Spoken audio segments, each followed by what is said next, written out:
వి gold trusted gold buyers తాకట్టులో ఉన్న బంగారాన్ని విడిపించి ఈ రోజు ఉన్న మార్కెట్ ధరకే కొనబడును. మరిన్ని వివరాలకు సంప్రదించండి 77107720. నమస్కారం. ఈ రోజు మనకి జైల్ డిపార్ట్మెంట్, ప్రిజన్స్ డిపార్ట్మెంట్ కి సంబంధించి ఈ రోజు తుని పరిధిలోని 600 గజాల స్థలంలో పెట్రోల్ బంక్ ఒకటి ప్రిజన్స్ వెల్ఫేర్ విషయంలోని కానీ వాళ్ళు మెయింటెనెన్స్ చేసే విధంగా ఈ రోజు ఒక పెట్రోల్ బంక్ ఓపెన్ చేయడానికి ఈ రోజు ఇక్కడికి రావడం జరిగింది. ఈ కార్యక్రమంలో మన ప్రిజన్స్ డీసీ గారు, అదేవిధంగా కాకినాడ ఎస్పీ గారు, అదేవిధంగా లోకల్ ఎమ్మెల్యే దివ్య గారు అందరం కూడా ఇక్కడికి రావడం జరిగింది. మున్సిపల్ చైర్పర్సన్స్, అదేవిధంగా ప్రజాప్రతినిధులు, డిపార్ట్మెంట్ వాళ్ళు, అదేవిధంగా వరప్రసాద్ గారు, రవికిరణ్ గారు అందరూ కూడా ఇక్కడికి రావడం జరిగింది. అందరికీ కూడా పేరు పేరైన ధన్యవాదాలు తెలియజేసుకుంటున్నా. ఎస్పెషల్లీ ఈ రోజు మేము వచ్చిన తర్వాత జైల్ ప్రిజన్స్ కి సంబంధించి వెల్ఫేర్ విషయంలో అనేకమైన మార్పులు తీసుకురావడం, అదేవిధంగా అనేకమైన పరిణామాలు తీసుకురావడం కూడా మీరు చూస్తున్నారు.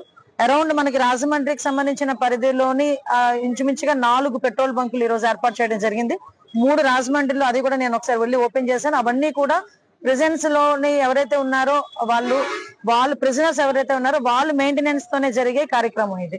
ఎస్పెషల్లీ లోపల వాళ్ళు శిక్ష అనుభవిస్తున్న వాళ్ళందరూ కూడా బయటకు వచ్చేటప్పుడు ఒక పరివర్తనతో రావాలి, ఒక మార్పుతో రావాలి. డెఫినెట్ గా వాళ్ళు బయటకు వచ్చిన తర్వాత ఒక మంచి లైఫ్ ని డీల్ చేయడానికి ఇవన్నీ కూడా ఒక టూల్స్ కింద ఉపయోగపడే పరిస్థితి. ఈ రోజు మన రాజమండ్రి సెంట్రల్ జైల్లో కనుక చూసుకుంటే ఓపెన్ కల్టివేషన్ కి కూడా కొన్ని పరిస్థితులు వెళ్తారు, కొన్ని షాప్స్ మెయింటైన్ చేసుకుంటారు, ఒక కేఫ్ మెయింటైన్ చేస్తున్నారు వాళ్ళు. ఆ కేఫ్ మెయింటెనెన్స్ కి కూడా నేను లాస్ట్ టైం నేను వెళ్ళడం జరిగింది. ఒక కేఫ్ మెయింటైన్ చేయడం కానీ, హోటల్స్ మెయింటైన్ చేయడం కానీ, ఇవన్నీ కూడా లోపల వాళ్ళు ఎవరైతే జీవిత ఖైదులు అనుభవించే వాళ్ళు కానీ, ఖైదు అనుభవించే వాళ్ళందరూ కూడా మంచి ప్రవర్తన రావాలి.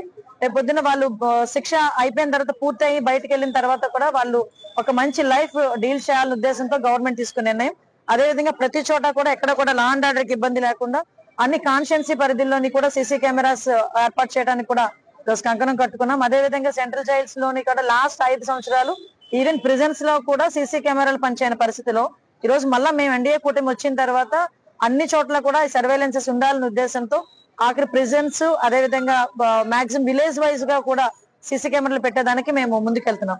మీరు అబ్జర్వ్ చేస్తే ఈ రోజు విజయవాడ కమిషనరేట్ లో మొత్తం అంతా కలిపి సుమారుగా 7,500 సీసీ కెమెరాస్ ఏర్పాటు చేసి ఈ రోజు మొత్తం కంట్రీలోనే ఫస్ట్ ప్లేస్ లో ఉండే పరిస్థితి కనిపిస్తా ఉంది. ఇందాకే మా ఎస్పీ గారు చెప్తున్నారు, అరౌండ్ ఇంచుమించుగా ఒక 28 డ్రోన్స్ ని మేము తెచ్చుకున్నామండి. ఇంకా సీసీ కెమెరాస్ సంబంధించి కూడా దగ్గర 35 lakhs ఆల్రెడీ ఇన్స్టాల్ చేసాము. ఇంకో 15 lakhs వర్త్ సీసీ కెమెరాలు కూడా పెడుతున్నామని.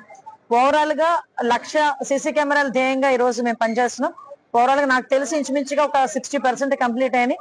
మిగతా 40% కూడా ఒక 3 to 4 months లో కంప్లీట్ చేసి ఎక్కడ కూడా అంటే తప్పు చేయాలన్నా కూడా భయపడే విధంగా సర్వేలెన్సెస్ పెట్టేదానికి గవర్నమెంట్ సిద్ధంగా ఉంది. దానికి తోడు ఈ రోజు టెక్నాలజీని బేస్ చేసుకుని మొన్నే కంట్రీలో ఫస్ట్ టైం పోలీస్ డిపార్ట్మెంట్ వాళ్ళు ఆర్టిఫిషియల్ ఇంటెలిజెన్స్ కి సంబంధించి ఒక హ్యాక్థాన్ కూడా 3 days ప్రోగ్రామ్ ను కూడా కండక్ట్ చేయడం జరిగింది.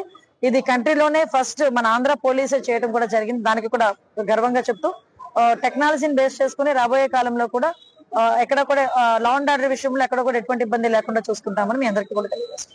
తెలుగులో న్యూస్ కి ఫాస్టెస్ట్ యాప్ ఇప్పుడు టోటల్లీ న్యూ అవతార్లో జస్ట్ 5 seconds లో కంప్లీట్ న్యూస్, సోషల్ మీడియాలో ట్రెండ్స్ కి one stop solution, live TV app, voice search option తో ఇప్పుడే డౌన్లోడ్ చేయండి లేదా అప్డేట్ అయిపోండి.